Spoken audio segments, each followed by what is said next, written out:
Memory.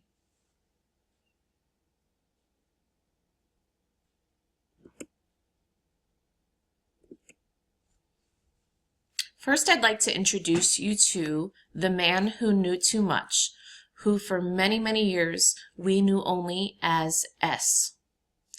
The amazing Shereshevsky. If you feel sheepish about your inability to remember your friend's birthday or where you left your car keys, don't fret.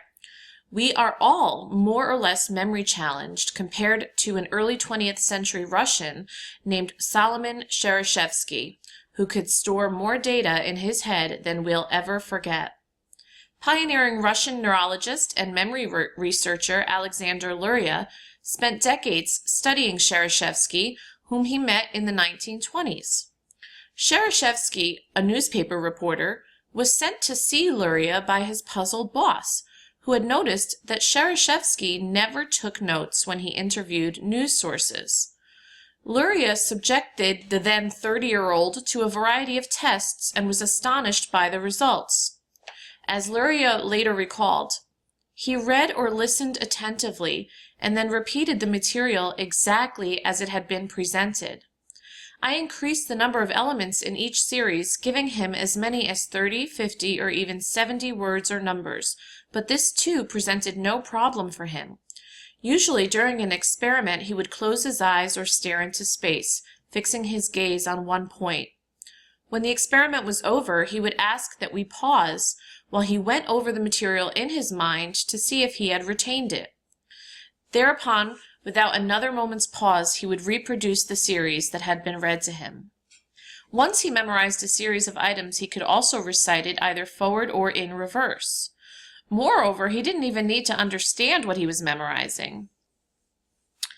Like most memory whizzes, Shereshevsky had a mnemonic system that he used to commit data to his memory and retrieve it when the time came.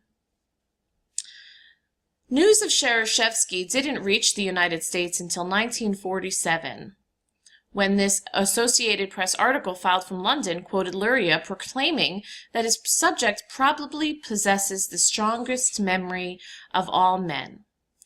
Shereshevsky's amazing powers of recollection, however, did bring with them some liabilities. He remembered everything. And although that may seem quite desirable, he had great difficulty analyzing the mountain of information and picking out the details that had the most meaning. He was unable to grasp metaphors, and even though he could recite poetry from memory, he struggled to make sense of the meanings that the poets tried to convey. Each expression gave rise to a remembered image, Luria explains. This in turn would conflict with another image that he had even evoked. Shereshevsky's nonstop mental mashup of unrelated sensory information also at times made it difficult to lead a normal life. If he tried to buy ice cream from a street vendor, for example, the way she pronounced the flavors might cause him to think of the taste of coal ashes. So it was very difficult for Shereshevsky to engage in everyday social interactions because he was literally taking in everything about that person, what they were saying, maybe what they were wearing, and it was very difficult for him to filter out unnecessary information. So although it may seem like it would be wonderful to be able to remember absolutely everything, there are definitely some drawbacks, and there are definitely reasons why we forget. 14-year-old Elizabeth's memory of her mother's death is very vague. Elizabeth's mother had drowned in the backyard swimming pool, and Elizabeth was a young girl at the time, and she was the one who had found her mother. She had repressed this memory, and it wasn't until many years later, at the age of 14, when relatives were talking about her mother's death, did she suddenly start to recall the event. This young girl grew up and is now Elizabeth Loftus, a famous memory researcher. And because of her experience and her interest in memory and the constructive process of memory, she continues to study false memories. She's famous for her research on how eyewitness testimony is not completely accurate. as well as repressed memories, such as her own. Think about why her work would be so controversial. We may have a difficult time with understanding that the memories that we have may not be absolutely correct.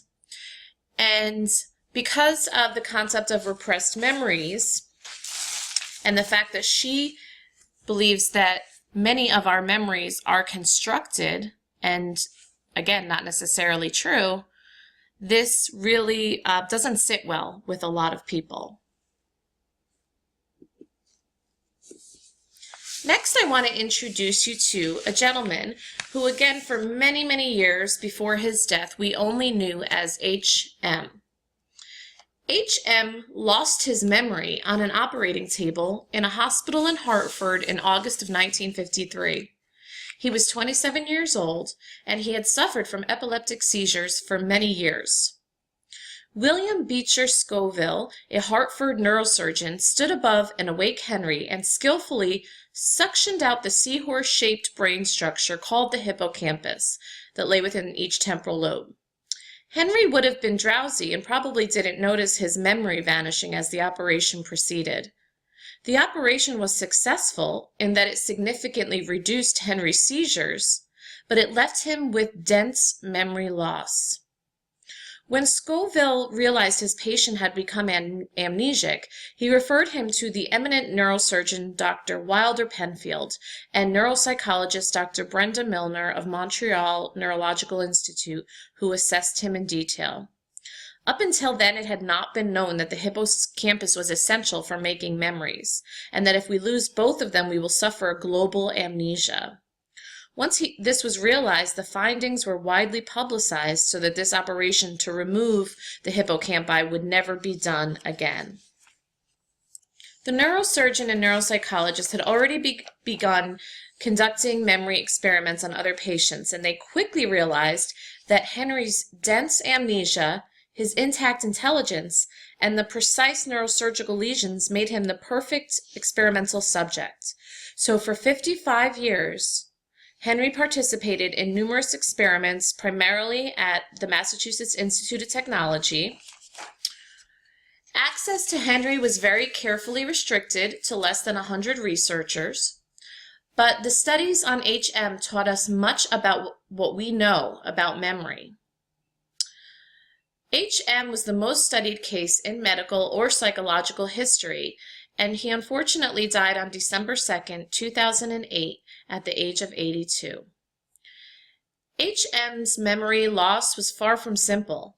Not only could he make no new conscious memories after his operation, but he also suffered a retrograde memory loss, which is a loss of memories prior to the brain damage, for an 11-year period before his surgery.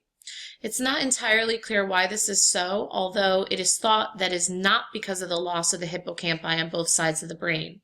More so, it's a combination of his being on large doses of anti-epileptic drugs and the frequent seizures he experienced prior to his surgery. His global amnesia for new material was the result of the loss of both hippocampi and meant that he could not learn new words, songs, or faces after his surgery. He would forget who he was talking to as soon as he turned away. He didn't know how old he was or if his parents were alive or dead, and never again clearly remembered an event such as his birthday party or who the current president of the United States was. It was as if time stopped when he was 16 years old, 11 years before his surgery. What is memory? Memory is learning that has persisted over time, information that has been stored over time, and information that can be retrieved over time. There are 3 steps to the memory process. The first is encoding, and this is getting information into memory. If you were to think of the memory process like a computer, encoding would be taking in that information, perhaps typing it on a keyboard. The next piece is storage. Storage is retaining information in memory.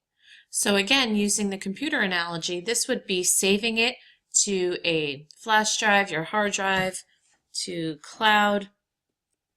And the last step is retrieval, recalling or using previously encoded and stored information. So this would be pulling up your file from your flash drive, your hard drive, or from cloud. These are the 3 steps of the memory process. There's also a 3-stage model of memory. The 3-stage model of memory states that we have first sensory memory. Sensory input from the environment is recorded as fleeting sensory memory. This information generally only stays with us for a fraction of a second. Information is then processed in short-term memory, if and only if we pay attention. So when we pay attention to important or novel information, we encode it and we work with it in our working or short-term memory. Then information is encoded into long-term memory for later retrieval. Now let's discuss these 3 stages in more detail. Working memory, or short-term memory, involves active processing of information. It associates new and old information and helps us to solve problems. So, playing checkers involves using our working memory to solve that particular problem. So think about, where could you move next?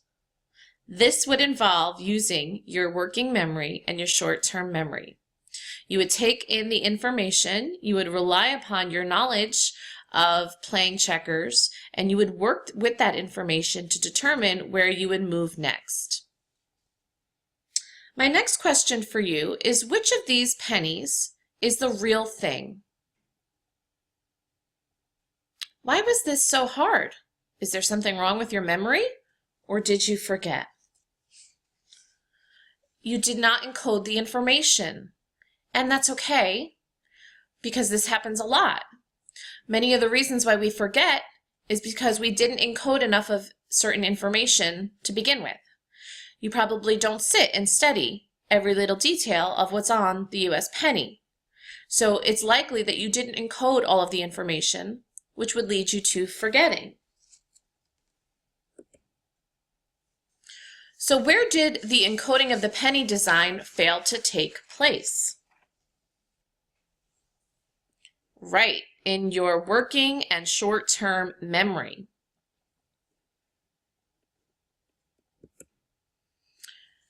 When we talk about processing, we talk about how information gets encoded into memory. There's automatic processing, which is the unconscious encoding of information about space, time, frequency, and well-learned information. Automatic processing would involve something like where you ate dinner yesterday. Effortful processing is encoding that requires attention and conscious effort. For example, rehearsal. Reading things over and over and over, or doing something over and over and over again, is a type of rehearsal called maintenance rehearsal. And this is an example of that effortful processing. So trying to understand this chapter's concepts by really reading it over and over again involves that maintenance rehearsal. If we're going to do effortful processing to encode information, what strategies work best? Well, I just told you that maintenance rehearsal involves repetition, repeating something over and over and over again. And Hermann Ebbinghaus, he had this answer. He believed that if we, with effort, repeat things and practice things over and over and over again, it would help us to encode information. Ebbinghaus came up with something he called the retention forgetting curve. He believed that as rehearsal increases, relearning time decreases. So essentially, it takes less time to relearn something the more that you practice something over and over again. He studied his own verbal memory, and he also tried to learn or memorize a list of nonsense syllables. And he found that the more times he rehearsed the list on day 1, the less time it took to memorize the list on day 2. So what can we learn from Ebbinghaus's experiment? We have learned that we retain more when our learning involves more time and repetition, that this result applies to learning completely novel and meaningless information. Would this result generalize to meaningful information? Ebbinghaus estimated that learning meaningful information would take 1/10 of the effort. The serial position effect can help to explain why we forget certain things. So let's think about the words from the American National Anthem. I just want you to take a second and try to recall the words from the American National Anthem.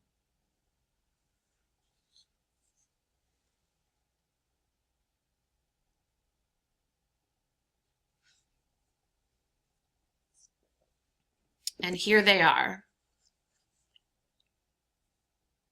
Did you have a tendency to remember the first and the last items, but maybe you had a hard time with the things that were in between?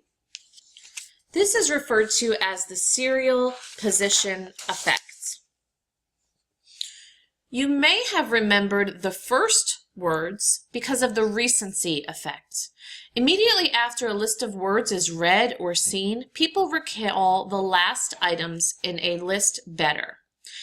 Possibly this occurs because the last items may be held in short-term memory. So remembering the last thing you heard, the most recent thing you heard, is called the recency effect.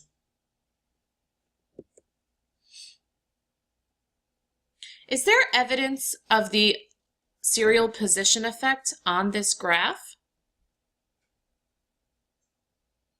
Absolutely. Let's take a look at the primacy effect. When exposure to a list is followed by a long delay, people recall the first items on a list better. And the possible explanation here is that your attention is on the first items and perhaps short-term memory is not helping. So here are some strategies for successful encoding or deep processing. Semantic judgment, or thinking about a word's meaning, allows for deeper processing and best memory. So semantic has to do with meaning. So when you think about a word's meaning or give something some sort of meaning, it does allow for deeper processing and better memory and recall. Rhyme judgment is attending to the word's sound, and this results in shallow processing. So you're less likely to be processing and remember these things. Visual judgment, or attending to how a word looks, is also results in shallow processing, yields the lowest remembering. So what you should get out of this is that when we give words meaning and we try to understand their meaning, we are processing it deeper, and it does allow for better processing and better memory. I'm going to do a little exercise with you, and I'm going to ask you to try to remember, which is encode and later recall, the following words.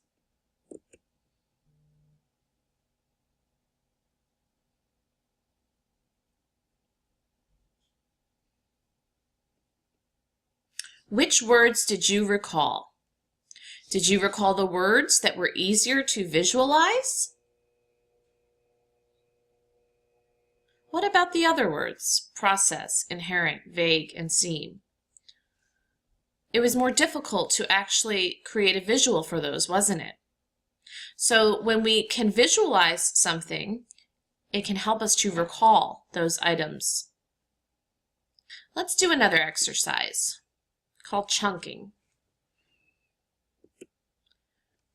I'm going to give you a list of letters, and let's see how many you will be able to recall.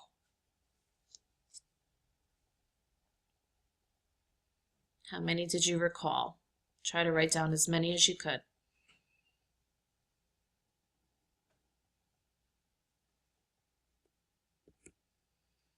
You see, when we break down the longer list into smaller chunks, we're more likely to remember. Mnemonics also help us to remember. A mnemonic is a memory aid that uses vivid imagery, like 1 is bun, 2 is shoe, 3 is a tree, 4 is a door, 5 is a hive, 6 is sticks, and so on and so forth. So that is another strategy that can be used to remember. Hierarchies also help us to remember, and it's how our memories are broken down. Hierarchies are a few broad concepts that are divided into smaller concepts and facts. They are subdivided into even narrower concepts and facts. They can be used to learn concepts, and we call this organizational encoding. So you could see in the chart that we learn what animals are and what the general properties of animals are. Then we further divide that into perhaps maybe birds and mammals, and we know that horses, dogs, and cats are considered mammals, and that different types of birds include like maybe waterfowls and songbirds. So you can see the organizational structure and the organizational encoding that can help us to remember. Now let's go back and talk more about memory, and particularly sensory memory.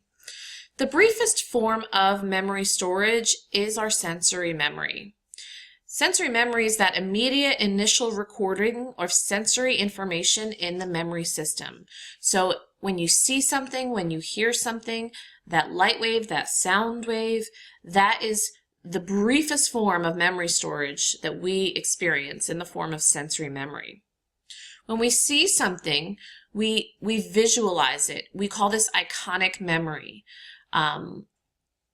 Another type is auditory or echoic memory. And typically, we only experience auditory information for a few seconds. So perhaps maybe the last few words of a sentence. If we're not paying attention and we're not actively trying to remember it, then that, whether it's that visual or that iconic memory or that echoic memory, it very quickly leaves us. Retrieval involves getting information out of our memory. There are two types of retrieval: recall and recognition. Recall is bringing previously learned information into conscious awareness. Examples of having to use recall would be fill-in-the-blank questions on a test or essay questions on a test. Recognition is correctly identifying previously learned information when exposed to it again, and a multiple choice test is a prime example of a recognition task. Context effects involve our ability to recall, and context effects say that our abilities to recall are improved when in the same context as the initial experience. So in an example here, in an experiment, divers listened to words on land and underwater. Okay, so you can see on the one side of the chart, you can see the percentage of the words that are recalled. On the bottom, you see the divers that were in the same context for hearing and for recall. They were either underwater and then they recalled underwater. They heard it on land, they recalled it on land. And then the divers who were in different contexts for hearing and recall. So let's see which set of participants had better recall. Words heard underwater are better recalled underwater. Words heard on land are better recalled when on land. Recall was poorer when the learning and testing context did not match. So this we call context effects. Other context effects involve state-dependent memory. In state-dependent memory, recall is improved when encoding and retrieval of a memory happen in the same emotional or biological state. So, for example, it is difficult to remember happy times when we are depressed. This may explain why after a happy experience, people view the world through rose-colored glasses. Now let's talk about forgetting. There are numerous reasons why we might forget, including encoding failure, storage decay, and retrieval failure. Right now you can see a picture of Yo-Yo Ma. He once forgot his famous cello in the trunk of a taxi. How could he forget something so important that had occurred only 10 minutes earlier? And perhaps you've even experienced this yourself. So let's look at the different types of forgetting, and maybe we can help explain why Yo-Yo Ma forgot his cello. Encoding failure, as I mentioned, with the inability to recall exactly what was on the US penny. Information is never encoded in long-term memory when you experience encoding failure. What letters accompany the number 5 on the telephone? Where is the number 0 on your calculator? Some memories cannot be encoded without effort. So if you're not paying attention and you're not engaging in effortful processing, then that memory will never get to long-term memory, and hence that's the reason why you cannot recall it. It was never encoded to begin with. Another reason for forgetting is storage decay. In storage decay, memories decay gradually if they are not used. Information is at first rapidly forgotten, and after a certain period of time, the forgetting levels off. It's that concept that if you don't use it, you'll lose it. Another type of forgetting is called retrieval failure, and we also refer to this as the tip of the tongue phenomenon.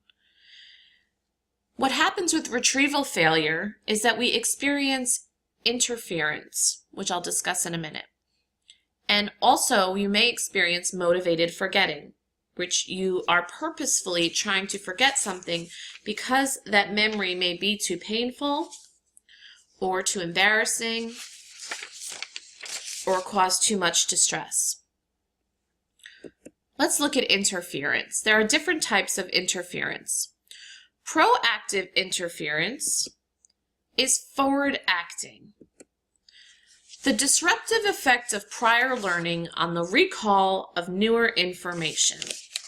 So basically, what you've learned previously is interfering with new information. So a friend's email address that was learned long ago may interfere with learning the new email address. So you keep remembering the old address, but you can't, and that's interfering with your ability to remember the new address. So the earlier event, learning the friend's email address in college, is interfering with you being able to learn the new address or recall the new address.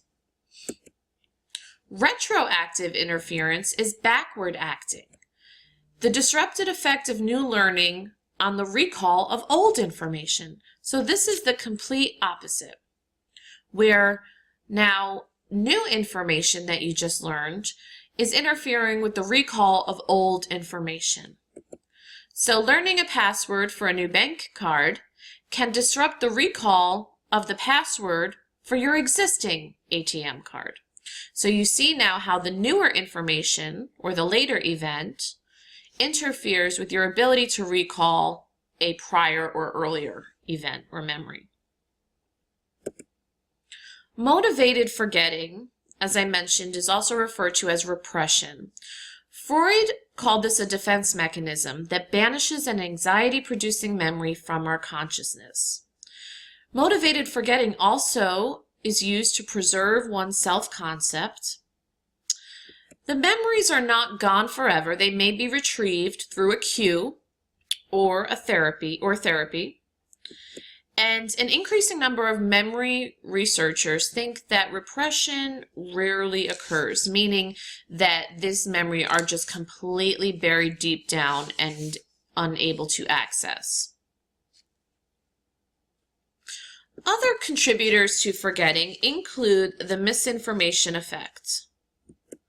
Incorporating misleading information into the memory of an event is the misinformation effect. Memory researcher Elizabeth Loftus asked, in a particular experiment, how fast were the cars going when they hit each other? And then she also asked another group of participants, how fast were the cars going when they smashed into each other? The reported recall of the rate of speed depended on how the question was asked.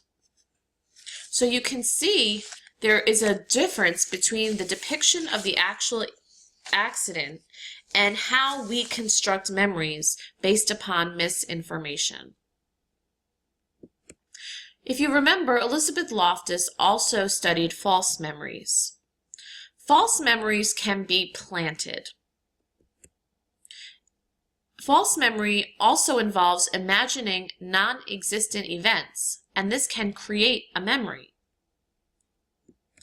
Imagination inflation, imagining something and really perceiving it, activates certain similar brain areas. People with vivid imaginations are more likely to have false memories, and children are very susceptible to false memories. Memory construction and source amnesia.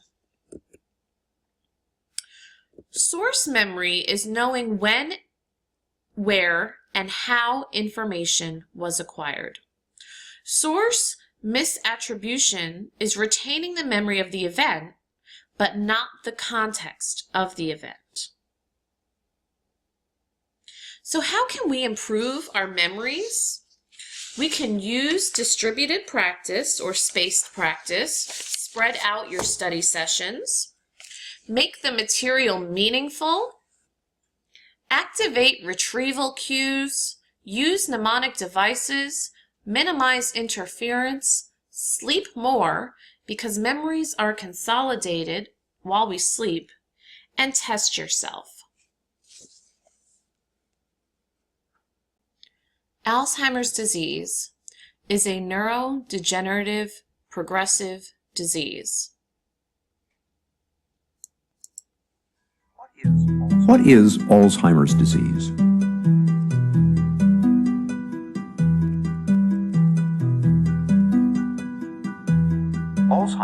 Alzheimer's is a slow, fatal disease of the brain affecting 1 in 10 people over the age of 65. No one is immune. The disease comes on gradually as 2 abnormal protein fragments called plaques and tangles accumulate in the brain and kill brain cells. They start here in the hippocampus, the part of the brain where memories are first formed. Over many years' time, the plaques and tangles slowly destroy the hippocampus, and it becomes harder and harder to form new memories. Simple recollections from a few hours or days ago that the rest of us might take for granted are just not there.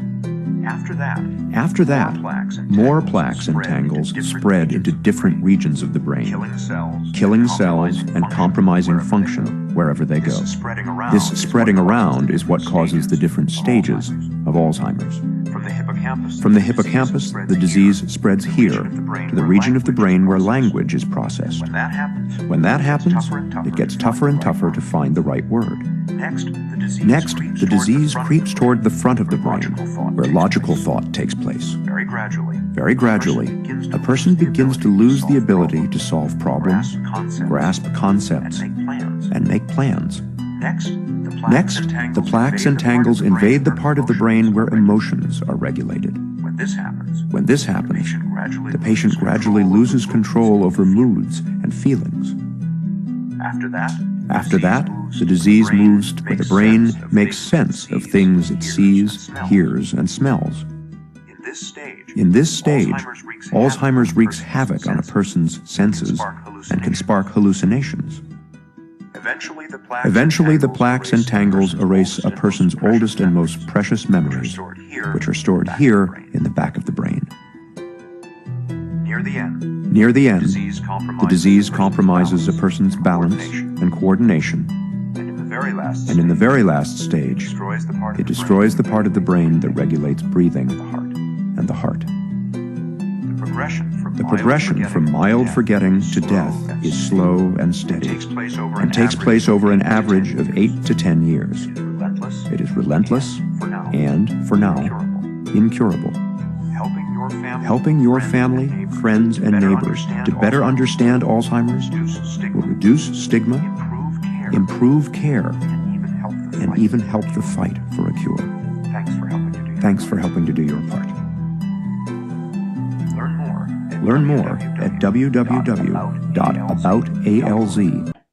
The Alzheimer's Association can be found at alz.org.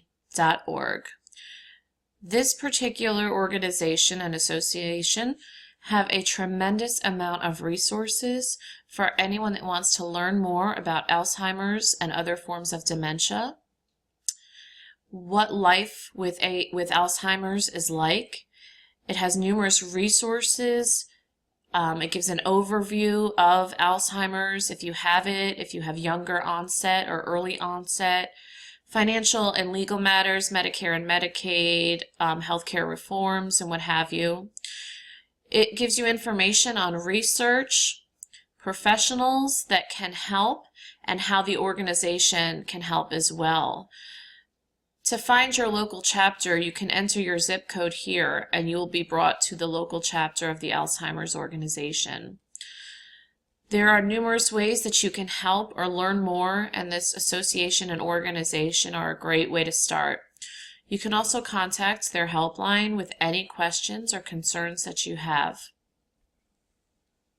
As you can see in this diagram and through the descriptions and images on the video, Alzheimer's disease leads to brain death, and you can see the brain scan of a normal brain versus a brain that is suffering with Alzheimer's. You can see how the brain shrinks because of cell death. You can see how ventricles, or those small spaces in the brain, are enlarged because of brain cell death in Alzheimer's. You can also see the particular areas of the brain that are most impacted, memory and language, by Alzheimer's disease. But as you saw in the video, eventually the disease takes over the entire brain and complete functioning. The number one, or the greatest risk factor for Alzheimer's disease, is age. In Alzheimer's disease, an individual experiences explicit declarative memory loss.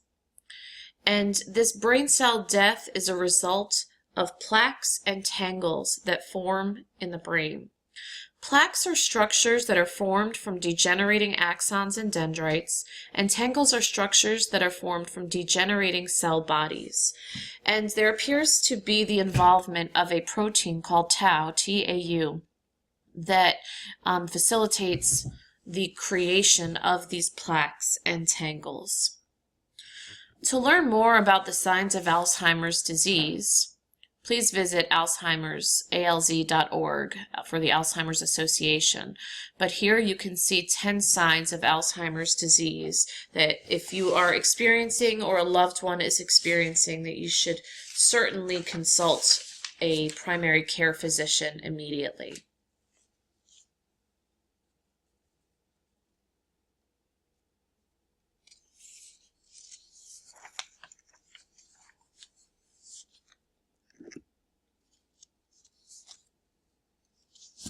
Please visit the Blackboard shell,